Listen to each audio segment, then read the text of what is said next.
نو زه تاسې نه یو پوښتنه کوم نن سبق ته چې راننوتلی استهزار د نیت مو وکړ نه درنه ویرو یو خو نیت د لاول نه نیت دا خو چې هره ورځ درسګاه ته راننوتلې درس ته کېناستلې هغه استهزار د نیت نیت حاضرول د الله دپاره دې ته طالبانو حسبه و احتساب وایي نیت بم کوي او استهزار د نیت بم کوي اوس طالبانو دا نفقه چې سړی کور ته راوړي په دې کې اجر و ثواب شته که نسته ده ولی خو حدیثونه نن باب کې را روان دي چې یو سړی خپل کور ته خپل اهل ته خپلې ښځې ته صدقه راوړي نفقه راوړي دې کې څوک شته اجر و ثواب شته ښه چې اجر و ثواب شته ده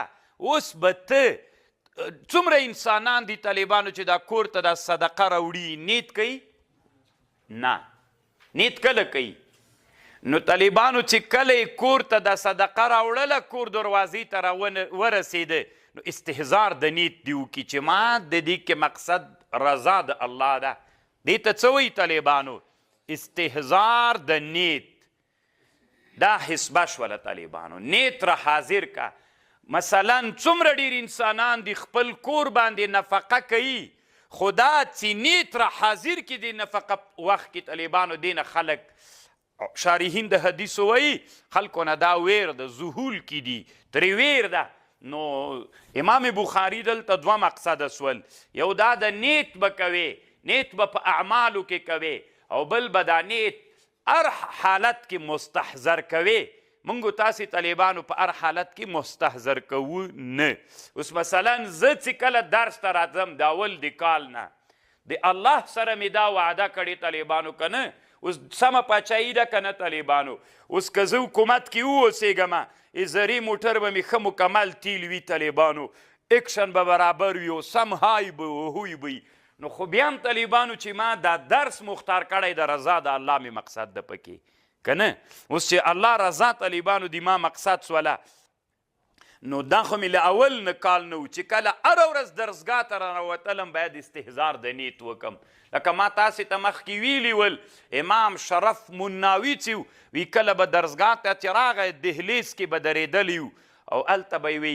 نیت برابرو چې زه نن د دې علم دپاره چې راغلی یم او نن شاګردانو ته درس وایم دا کې د ما مقصد څه شی ده د الله رضا مې پکې مقصد ده او که بل هدف مې پکې مقصد ده خبر باندې خو پوهیږئ که نه نو دا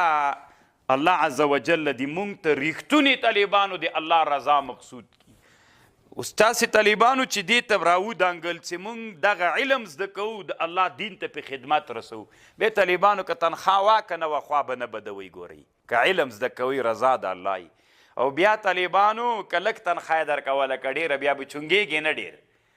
او دا چې بیا بس پسې ګرځېږي بیا په دې پوه سه چې د علم دی مقصد دی رضا د الله نه وه ځکه رضا د الله چیرته ښه وي